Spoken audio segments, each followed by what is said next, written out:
Howdy, howdy, howdy, my name is Anachi Sasuke. Welcome back to Let's Read the SCP Foundation Wiki. So in the last episode, we looked at some of the actual entries, and in this episode, we're swinging back around to Resurrection A9. Last time we did that, we did the High Court with the Magic Army, and this time we're going to do I Was Not Magnificent. Let's see how long that one is. That's pretty decently long. Okay, so it might end up just being this for this episode, and then the next episode will be the last thing. Shirley tried her best to look distinctly unimpressed by 054. Their meeting place, a Denny's outside of Kalamazoo, was unorthodox, but she had never insisted upon it. There was no better place to show your barely concealed rage about being passed over than a Denny's. "What do you think you're going to get?" she asked, sipping from a dirty cup of ice water. "I think they serve breakfast here all day. I ate on the walkover. I'd rather talk business." "Fine. Why, sir, did I have to find my own way into Alpha 9? 054 shrugged almost sheepishly. "We were planning on approaching you once more groundwork had been done. Your history with the Foundation was noted as more than satisfactory." "Only satisfactory?" Gillespie smiled as the waitress came by to take her order. She ordered iced tea and a bagel. Her compatriot got a cup of coffee. "Excellent, actually. Your skill in managing large numbers of inanimate SCP objects was particularly noted as an asset to the project." Gillespie, I feel like there's a different way to pronounce that and I'm not using the right one, moved her water aside and placed her arms on the table. "So, then why didn't you come to me at the beginning? Don't tell me you thought I'd be uninterested." "We felt at the time you might be skeptical of the whole idea since, well, you opposed Omega-7 pretty strongly at the time." 05 pulled a small strip of paper out of his jacket pocket, carefully holding it a few inches from his face. "You went through extensive lengths to prevent any personnel connected to Site-77 from participating or being transferred to the project." Site-77. Secure facility dossier Site-77. "Without success." Gillespie's tea had finally arrived. She poured in a small packet of sugar. "Yes, that is correct." Taking a delicate bite out of her bagel, Gillespie wiped the crumbs from her mouth. "I never said I was against the concept. There just didn't seem to be anything intelligent going on in the planning or execution of that task force." "What strikes you as different this time?" "For one thing," Gillespie said, spreading another one of the little cream cheese tubs on her bagel, "you aren't placing anyone asinine at the top. You just put a figurehead this time. Director Sophia Light is more than capable of managing this task force." "I'm sure she is. She's also very famous. Famous enough to make the people think this might not be an enormous mistake." "I think confidence in Sophia is well placed, but I digress. We're very happy to have been wrong about your attitude. A lot of people would be very happy if you accepted the position." Gillespie nodded. "I'd like to meet with the administrative staff before I render a final decision, but I don't foresee anything that would make me decide against accepting the position." 05 dabbed his mouth with his napkin. "That is very good to hear, Director. I'd like to meet with Light first, at Site-77. "Very well, that can be arranged. And here we have the Site-77 tea room." Director Shirley Gillespie and Director Sophia Light stared at each other awkwardly from across a small table in the tea room. Anderson had already served the biscuits, but they hadn't exchanged more than pleasantries since sitting down. Light stirred some more sugar into her tea. "It's a pleasure to finally meet you, Director." Gillespie nodded. "The feeling is mutual. Your reputation precedes you. I've enjoyed reading a lot of your work. I can't agree more with your thesis that we should be pushing things to see how they really operate." "Thank you." Light tried to center her focus on the slightly stale biscuit and not on the laser beam lock of Gillespie's eyes. "Are you still a site director?" Shirley asked, blowing gently onto her tea. "No, actually. I voluntarily left being an active director in order to completely focus my attention on Alpha 9. Site 41 will probably still be there for me, maybe. Eventually. Possibly." Light shrugged and took a sip of tea. "Aha! That's a shame." Gillespie sipped her tea and made a quiet hum of satisfaction. "I'm lucky enough that I have a person to trust as an interim director indefinitely. My grandson, Ralph. Have you met him?" Maybe. It does sound familiar. He's very good, and I'm not just saying that because he's my grandson." "I'm sure. But I'm sure you don't want to hear about that. We should be talking shop, about what we can do." "I'm all ears, Director." Light placed her elbows on the table, leaning forwards. "Tell me what you want to do."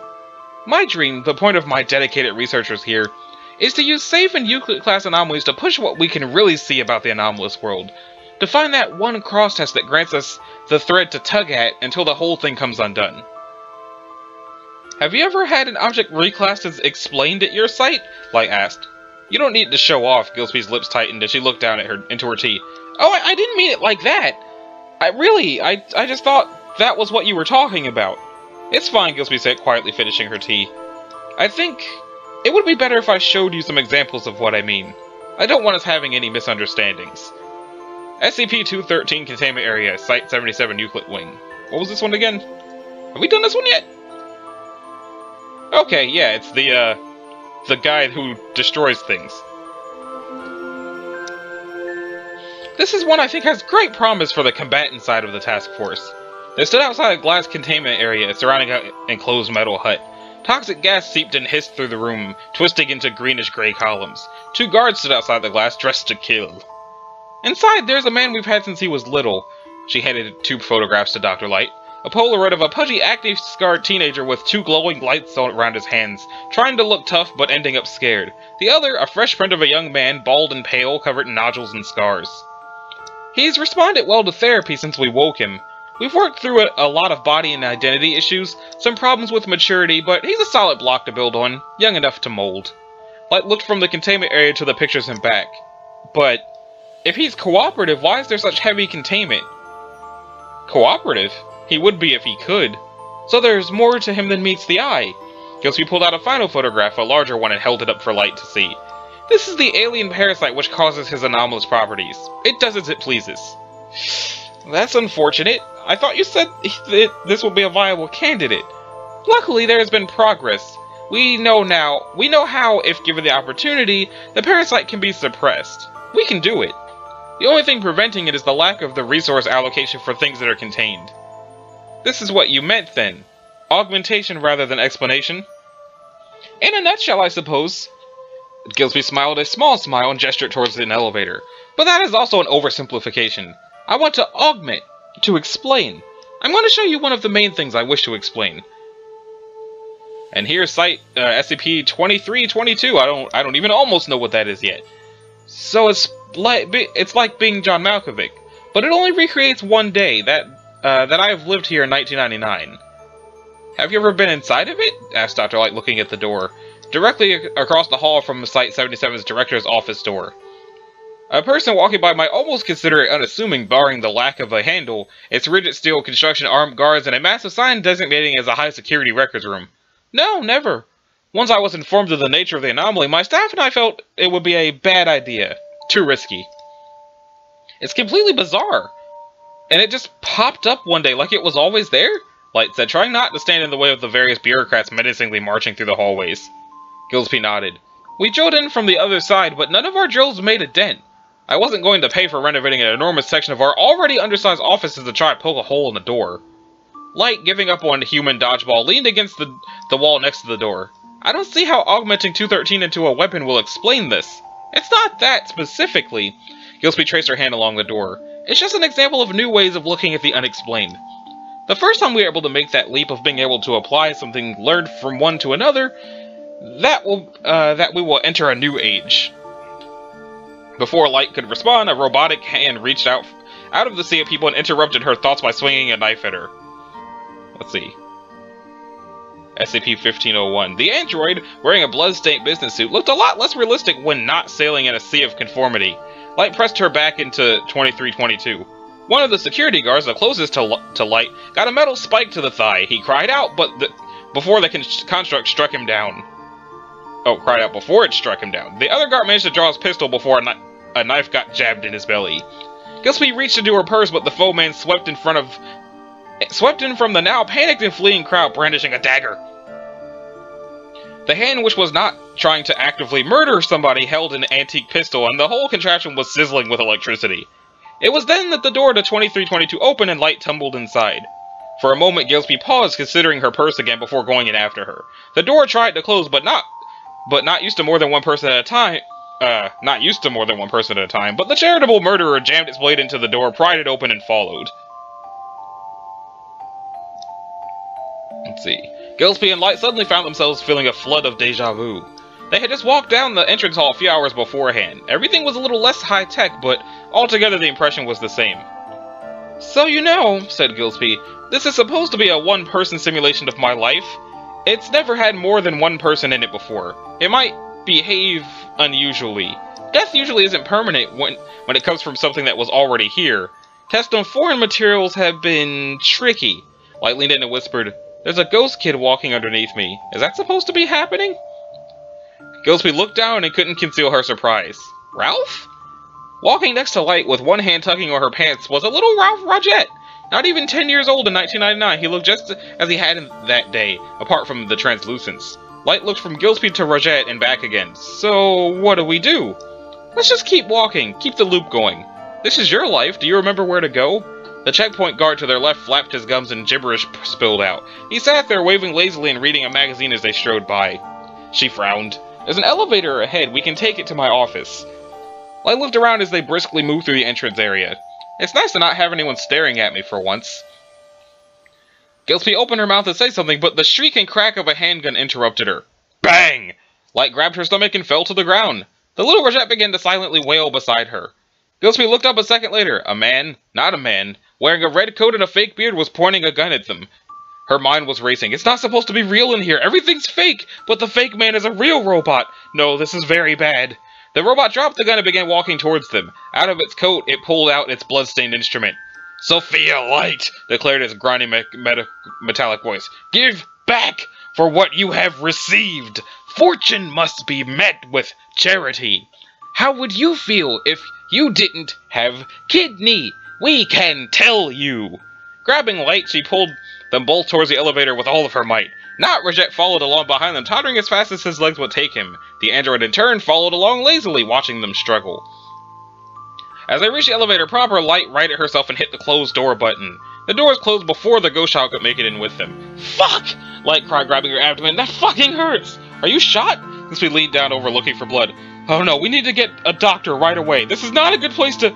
Light lifted up her shirt and grimaced as she slid herself into a sitting position. Gillespie looked at her. Where did you get a bulletproof vest? I've had one since Overwatch put me in this position. We agreed... Ah, fuck! That something like this would happen sooner than later. Gillespie stood wiping her brow and pressing the button she knew would lead to the administrative offices. Oh. You had me worried. I don't want to see anyone hurt in here. I'm fine, but we have bigger things to worry about. What the hell are those things? Gillespie looked up thoughtfully. I believe we've contained them since before I even got a position here. From the Mana Charitable Foundation. They're more or less twisted Robin Hoods who take from anyone to give to anyone. Light gingerly pressed her finger against the bruise under her vest and winced. Have they breached containment before? Gillespie shook her head. Never. I have no idea how they might have gotten out on their own. They're normally very peaceful. If they'd been helped, maybe. We can review the security documentation when we return. The bell dinged and the elevator door slid open. The little half-visible Rogette was waiting for them. He bounded next to Light as they stepped out and walked through the teal halls of neatly labeled doors. Gillespie's office didn't look any different than it had earlier in the day. The same paintings hung on the walls, which were painted the same color and terminated onto a floor which had the same carpet. Light looked around. It's like deja vu all over again. Gillespie took a seat at her desk. Yes. We need to come up with a plan of action. If the loop hasn't terminated yet, we might have to wait until it's all over. I don't think the copy of site security will offer us much protection. Light took a seat across from her. Let's just wait here for a time. Let them come to us. The Mana Robot doesn't know the site any better than you do, so it might take a while to figure out where we are. The doors took that moment to open up. The SCP-2322 version of Security Director Anderson walked in and took the remaining guest seat in front of the director's desk. An incoherent mess of vowels spilled out of his flapping gums, and he placed documents on the table. Light and Gillespie looked at them. Shirley, number, Gillespie. Object class, Gillespie? Special Gillespie procedure. Gillespie is to be Shirley Standard Gillespie located in Stanley Gillespie, Shirley Gillespie. Ralph Rogette, Ralph Rogette, Shirley Stanley, Gillespie. The containment Gillespie is to be Shirleyed once per week by custodial staff wearing opaque Gillespies.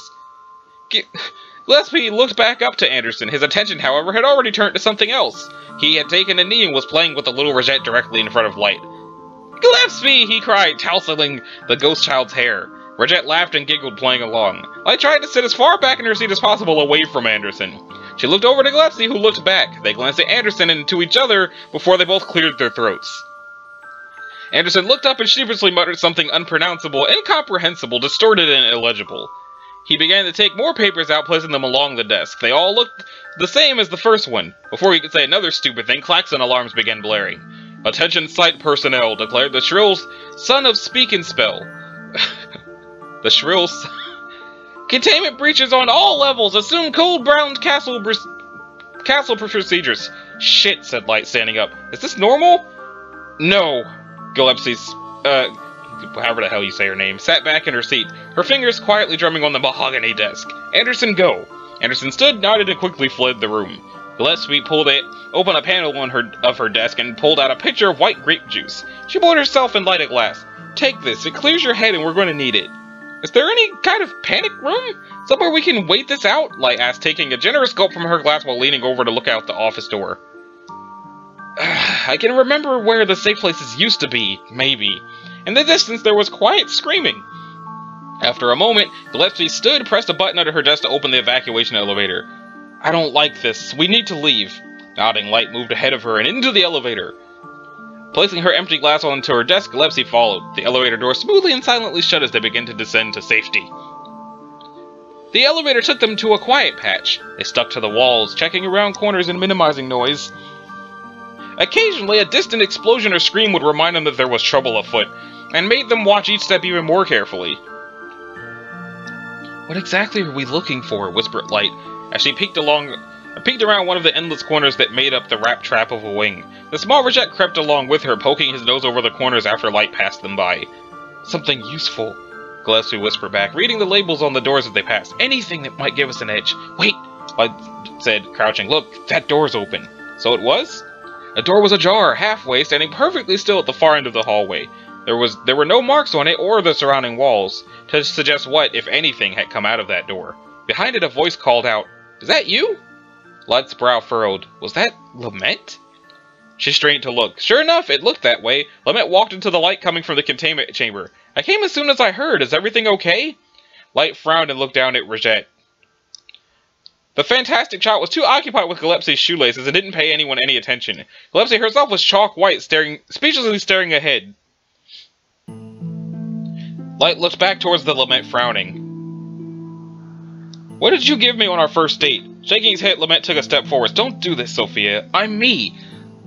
I said I came as soon as I heard what was going on. Sighing, Light took a step back.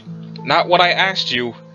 What did you give me on our first date? It was at that point that Lament's face began to melt. Light, whoa, Gillespie. The voice faltered as the being drew closer. Like a ship seeing through the parting fog, Light could see there was no Lament, only an oily, quivering, fleshy blob. The snot! Gasped Gillespie, clutching onto Light for support. Just the damn snot! But not quite. A rubbery-looking skin punched a hole out of its slimy vehicle, writhing with the robotic skeleton beneath. It only managed to get its head and arm out before becoming stuck. It flailed about, trying to free itself. Gillespie's grip on Light tightened. It's using my specimens! Light looked down and took Gillespie's hand. We need to get out of here ASAP. Can you run? No, yes. I'm fine, I just need a few seconds. She leaned against the wall, her face ashen. I'm fine. SCP-31. Oh, what's that?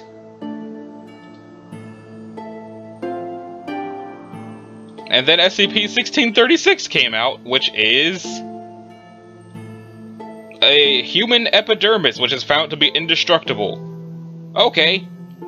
So out of the love thing came an indestructible skin. The robot continued to worm its way out of its slimy vehicle. It seemed to be having a difficult time, and the two women watched it warily from afar. I can help you if you need it. As she leaned her one hand on the wall, the other over her chest, Gillespie huffed. I said I was fine. She righted herself and stood tall. Let's continue. We can go around the obstacle. Where are we going exactly? An armory? Gillespie shook her head and pointed further into the sight. I don't know how to shoot. I'm also of the opinion that firearms are useless against that. He's wearing a dead boy's skin, you know that? Light wrinkled her nose. Do I want to know? No, but it stops bullets better than your vest does. So, we're not looking for a gun. No, we're fetching a mop. The robot managed to work out its other arm and began gingerly digging the rest of itself out of its imprisonment. They booked it, going as quickly as they could down the hallway. Gillespie led them to a door that opened to a large transparent tank filled with a clear liquid. Gentle jets of water kept a simple janitor's mop floating in the center of the tank, slowly spinning and not touching any of the edges. A shimmering green ooze leaked from the mop's end before disappearing as it mixed with the tank's chemical containment compound. Light could hear the android coming down the hall, dripping with fluids. She kept her eye on the would-be assailant's route of attack while Gillespie picked up a large pair of tongs and extracted the mop from its container. She handed the mop to Light. Light looked at it for a moment before taking it in hand. The robot was free now and it cast a shadow upon the wall as it came around the hallway's corner. Light took a stand as it came around the corner. It was covered in oil and looked like a man with a wrong skeleton. It blindly and wildly swung its knife as it marched towards. "Sophia, Light!" it blathered, stumbling towards her. "Why not donate to the Latter Church of the Broken Saints for only—" Light struck quickly, popping the mop into its mouth. No solicitors. She twirled the handle, aggressively splashing the inside of the principal's skin with acid. As the mop twisted and turned, creating unsightly bulges from beneath the loose skin, the android's wild swinging was reduced to slow sinking. Noxious gases rolled out of the skin's various orifices as the robot fell into its back, spasmed, and was still. Reject clapped. The walk over to the Euclid containment area had been surprisingly quiet, with only distant screams and explosions and occasional power outages. It seemed like as good a place as any to find a ways of defending themselves. They arrived to find it littered with debris and fallen fake men, but nothing of substance. Light gingerly slid the handgun out of the dead guard's grip. The small, phantasmagoric child shielded itself behind its grandmother's legs, waiting for her to finish. "I think something's already been through here." "What makes you say that?" asked Gillespie, poking over some ruins with a broken piece of rebar. Rejette's apparition, apparently bored of being afraid, toddled over to be by Light again.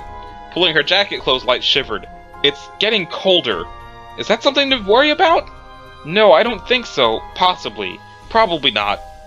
Not unless you see snow." Light continued walking into the wing, stepping over the shattered remains of the entrance checkpoint. Broken glass crunched under her feet as another gully gust of chilled air swept over her. "Something's definitely modulating the temperature. I can feel it from here." Gillespie looked over from her seat. "Do you think we should keep going in?" Light shrugged and peered further down the hall. "It's your site. You know what, it might be better than I would." Picking herself up, Gillespie gingerly followed through the debris field behind Light. "I don't think we're in any immediate danger. We should keep going. We'll be fine."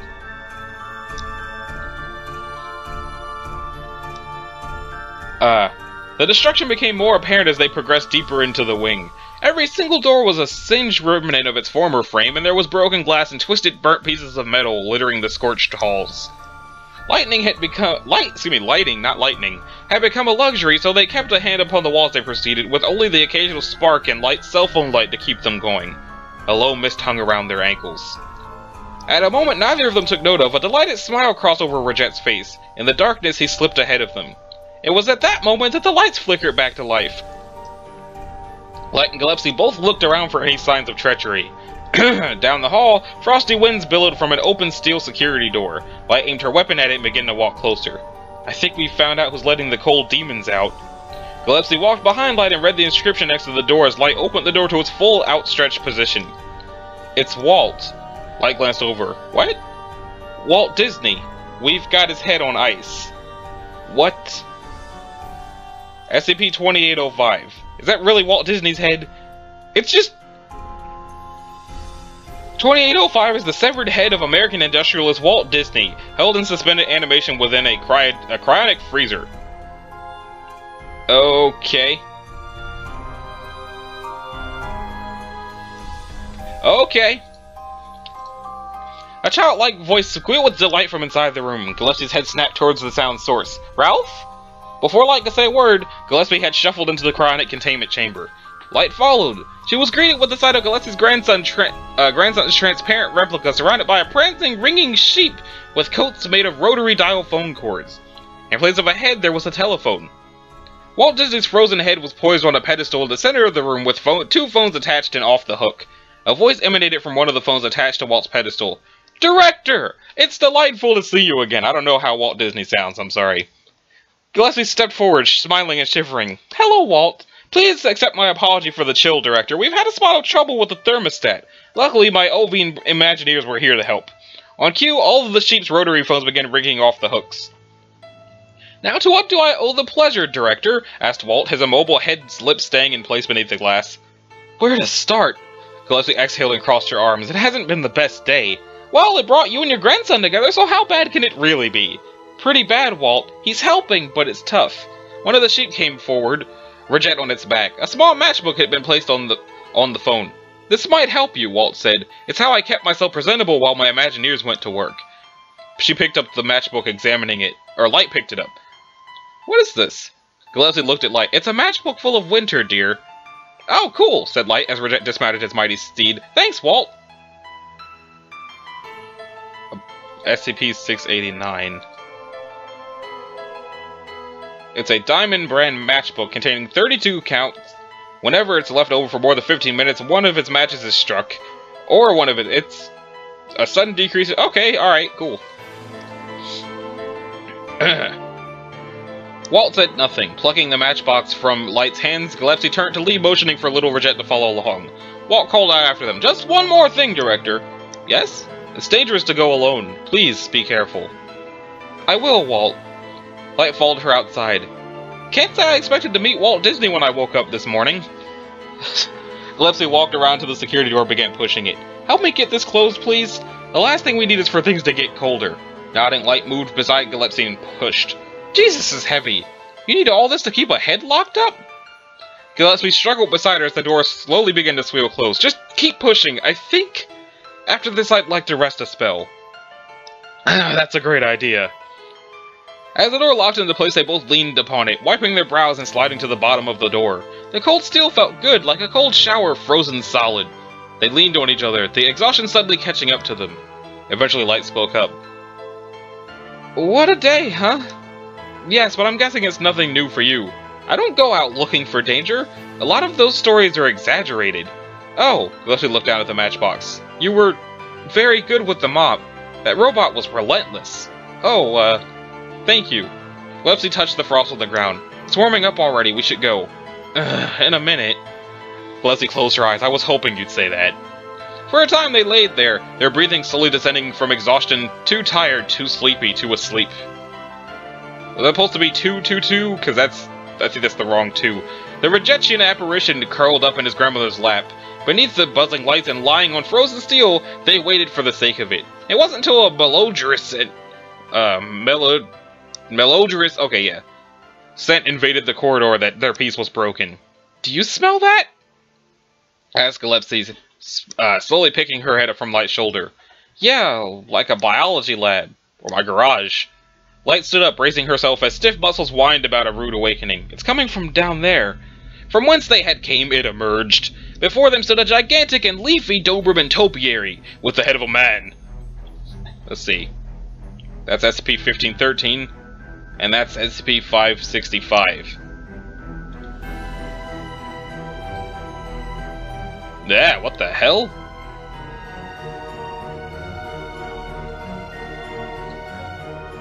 And the head of a man. Okay. It was a decapitated and aged head, covered with mollusk and with sagging, pallid flesh. The vines and leaves swiveled menacingly as it came upon them. Before either of them could move, it was already on top of Light, pinning her beneath tree trunks of paws. Leslie scrambled away. Light was too astonished to struggle. The thing opened its mouth and a mollusk-like tongue oozed out of its mouth. It licked Light's face like a man's best friend ought to, and then sat obediently, awaiting command. Leslie had found Light's gun and was now staring at her and the thing. Light let out her breath. I think it's friendly. It took Light around 15 minutes to decide that she'd forgive Gregory for getting goo all over her face. Riding on its back was very comfortable, and there were delightful flowers to look at while they zipped along.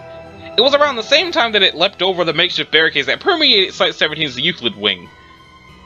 If Gregory hadn't come along to help them when he did, they might have been still sitting pooped outside Walt's pad.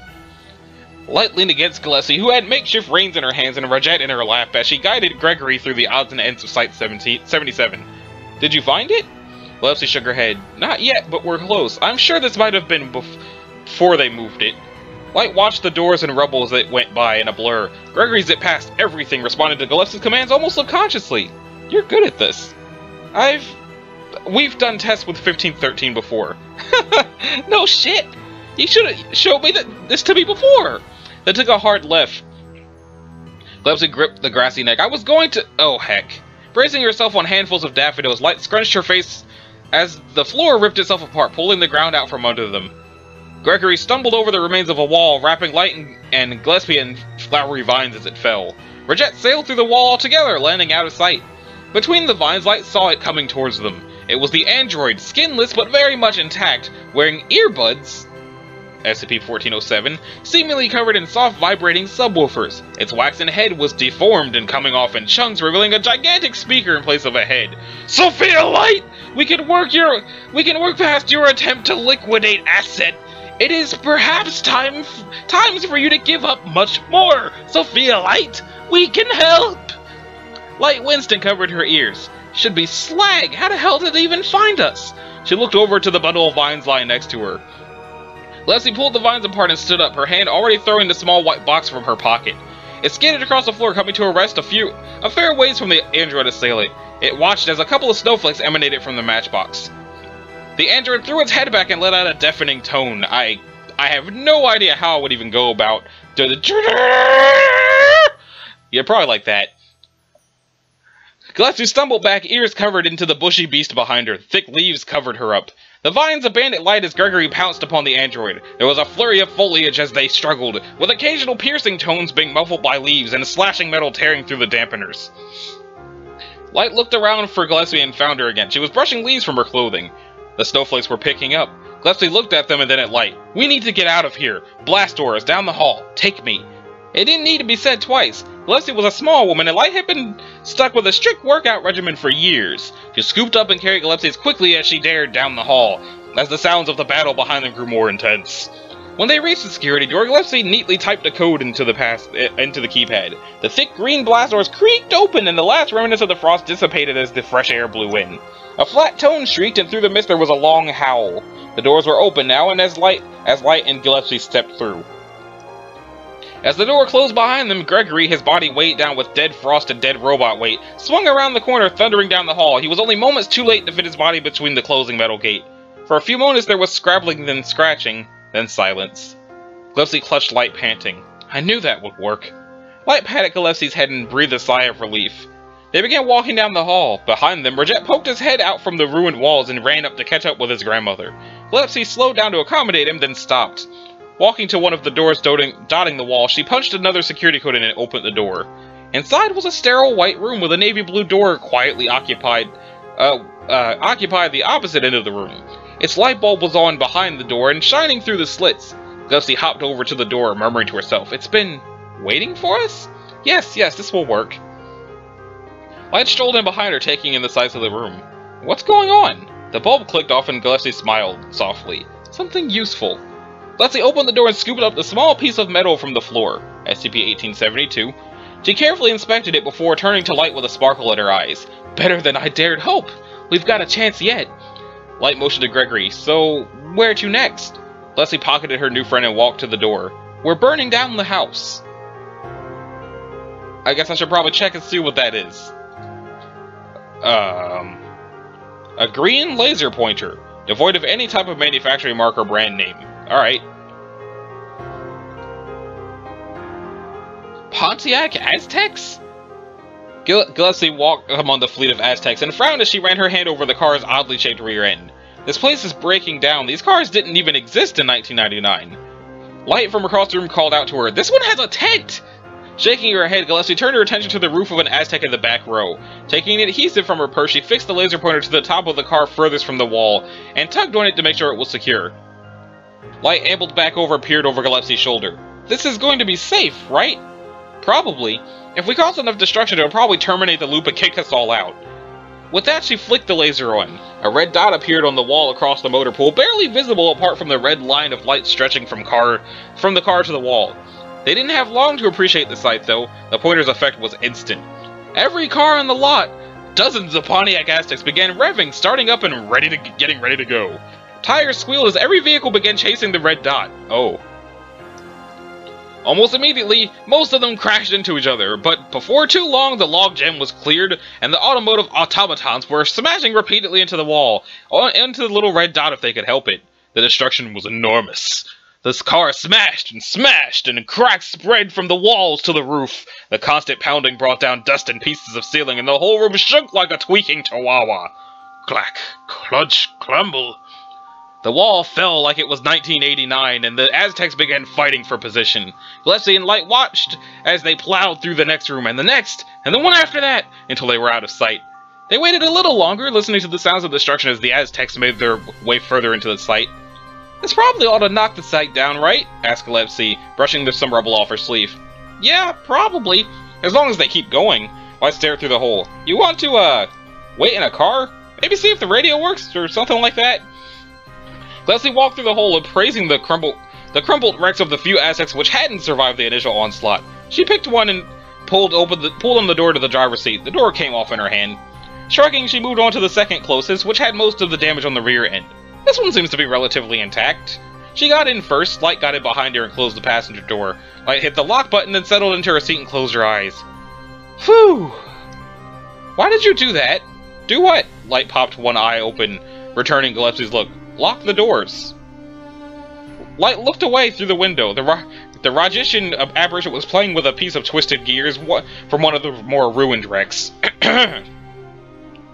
Shirley, you never know what's out there. I do. And don't call me Shirley. Light sat up, still looking out the windows. We're not on first names yet, then? She shook her head. It's not that, it's... Never mind. You can call me with that if you want to. I'm pretty sure she was making a reference. The entire room began to violently sway. In the distance, there were several rather loud explosions. Chunks of the ceiling began falling down onto the car like raindrops, denting all what had not already been dented. Gillespie looked up dismayed. I was hoping that the loop would terminate before something like this happened. Gillespie looked out the window, pursing her lips. Something like what happened? Light asked as Baby Rosette phased through the doors and into the back seat, silently wailing. Everything actually breaking down. We've never run a destructive test that was quite on this scale. A large heap of metal interrupted her. As it crushed the hood and cracked the windscreen, she jerked back her hand over her heart. Oh my, oh dear. Just hang on. We've got to wait for it to pass, and we'll be fine. Don't worry. Light took Gillespie's hand. Just relax.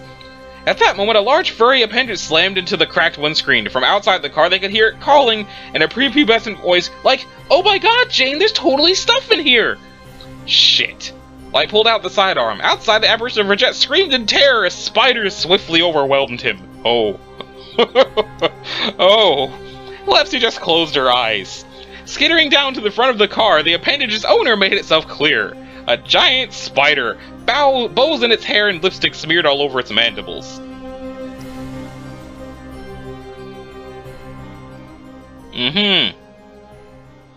All of them are capable of vocalizing in American English and speak in voices resembling young female children. Alright. Spiders began crawling up from the cracked ground and through the ruined walls. They descended from the ceiling from webs and thudded onto the roof over and over again. The car began rocking back and forth. The compatriot of the spider, previously unseen, began to come join it by the hood of the car. Soon, every window was blocked by pieces of furry exoskeleton, as they chattered and pounded at every surface. The windscreen was bent but did not break. Pieces of glass showered the front seat. The car continued to rock back and forth, and both women clung to their seats and to each other. They were thrust into pitch blackness as the outside of the vehicle was swarmed. The back windows were punched in, and a dozen legs began squirming and pushing to get in. The two of them shrunk into the front seat, with Light pointing her firearm towards the sound of flailing limbs. The roof above them began to give way as three more spidery limbs began blindly thrashing around. Gillespie cried out, her forearm snapping as a spider's leg jabbed her. It was then that Light and Gillespie felt their ears pop. At once, the spider's legs stiffened and crumbled like ashes. The pounding from all sides ceased at once. The windows were still a void, but there was no more movement. Gillespie groaned and clutched her arm. An ambient light began to shimmer from the holes in the roof. Light looked over. How bad is it? Gillespie looked at the deformity on her arm. Broken, she mumbled, straining at her seat and gripping the steering wheel with a white-knuckle fist. Look outside. Is it over? Are we out? Light pushed and forced the door open, looking outside. It's different now. I think we broke it. Question mark, question mark, question mark. The shards of what were once a motor pool floated in space. The car, dented and twisted, sat on a small floating platform. Blue wisps of light twisted through the floating pieces of concrete. The air was thick and permeated by a high-pitched ringing. Light carried Gillespie through the void. Gillespie's breathing was short and her eyes closed.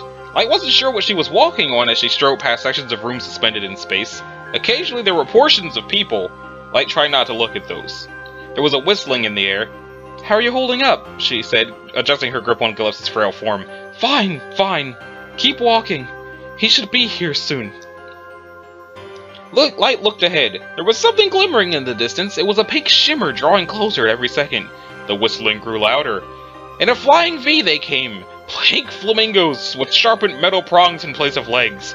Dangling from 3 of them, suspended by thick black leather straps, was the charitable robot, dripping oil, legless, and covered in vines, but swinging its blade and silently flapping its waxen gums. Pink flamingos. Fuck! Why won't this goddamn thing stay down? The flamingo swept down from above, prongs at the ready. Ducking down and covering Gillespie, Light felt the prongs rip through her back and the warmth of blood flowed freely from the wounds. The flamingos took to the skies again, returning to formation with the android at the forefront. Again they charged from the skies. The automaton swung its knife, with every wild swipe causing bolts and wires to be flung from its body. Light tensed and rolled as it drew close, gripping Gillespie to herself as they dodged out of the way. The blade stabbed into the ground and pulled the droid to the ground. Gillespie winced as Light set her down. Light stood up. The droid crawled towards them, clumsily waving its blade towards them. Its eyes dangled out of its sockets and its waxen lips cracked as they dragged along the ground. Light backed up, keeping a hand on her firearm. A figure darted towards them and stomped onto the android's head, crushing it into little pieces. Light watched warily, firearm still in hand. A young man approached them. He was a hairy little guy, coming only to Light's hips, and he was wearing a D-class jumpsuit. Dr. Gillespie, can you hear me? Gillespie perked up her head, eyes wide open. Oh, good, it's over. How nice to finally meet you. E8812 reached over and brushed the hair from Gillespie's eyes. The feeling is mutual. You've made quite a mess today. Wasn't my intention. She pushed against Light, who helped her stand. I never intended to come here like this. E8812 took her hand, and instantly her paint face was washed away by relief. Wow. It's a funny thing, Pain. There was pain when they all burned, or were crushed, or died in a myriad of other tragic ways. It was all real pain, even from fake people. Gillespie looked away. You know why this place exists? Because you created it? He shook his head, pointing to Gillespie. You made it happen. You were the first person in quite some time to show kindness. Really, it sort of wrote itself from there. Digging into his pocket, he pulled out a small picture. It was Gillespie, 20 years earlier. She was smiling with her husband on a white porch in summer. This is your world, Shirley. We're all just living in it. She took the picture. Where did you get this? I don't have the answers here, and we're almost out of time. Sorry, you're the only one who really has a final say. 8812 clapped and waved his hands. The lights formed into a blue box with shimmering white spiral in the center. Anyways, you know what we do now, I'm sure. Go on. The white spiral was shown a bright white had turned into the number 3. You blew up my base and caused the deaths of thousands of people. You didn't recreate the day, but I sincerely look forward to the next time you try. Gillespie nodded, then faded away. Light heard the sound of a door closing. As for you, E8812 said, stepping towards Light, don't ever come back. The white flashed to a big red 0. Light felt the ground disappear from beneath her and she fell. Everything went white for a moment before shapes and sounds began to take form. Through the ringing in her ears, Light heard them saying her name. At the lunch counter. Gillespie and Light sat by each other, each in the center of the counter. Gillespie's arm was in a sling, but her spirits had never been higher. I met Bo exactly one time. He came over to inspect Site-77 when he was on the warpath for humanoids with vaguely weaponizable powers. He wanted to use 213 for obvious reasons, but he was still comatose then.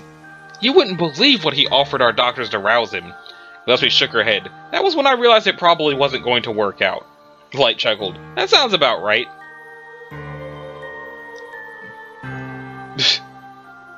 Gillespie picked her tea up with her good hand and shook the ice around. So, what did Lament give you on your first date? Sateno-4s, she grinned. It was awesome.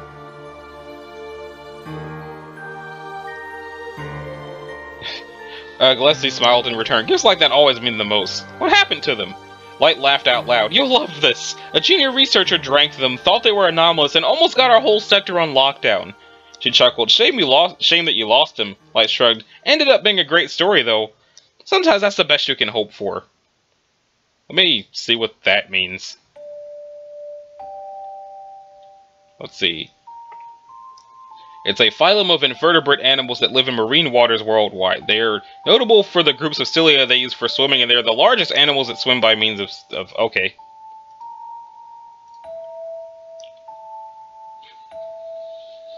Yes, I've heard rumors, stories about you and Lament.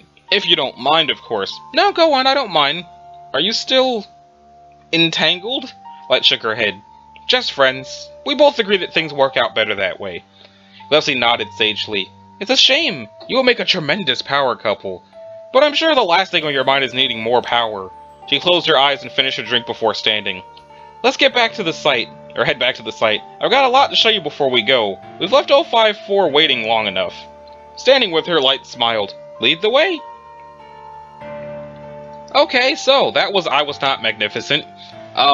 In the next episode, like the one after next, we'll check out In Harm's Way and see how that goes. So, this was Anachi Sasuke, this was Let's Read the SCP Foundation Wiki, and if you liked it, a like and a subscribe would be groovy. If you didn't, you'll need to do either one of those things. So, thanks for watching, and I'll see y'all in the next one. Later.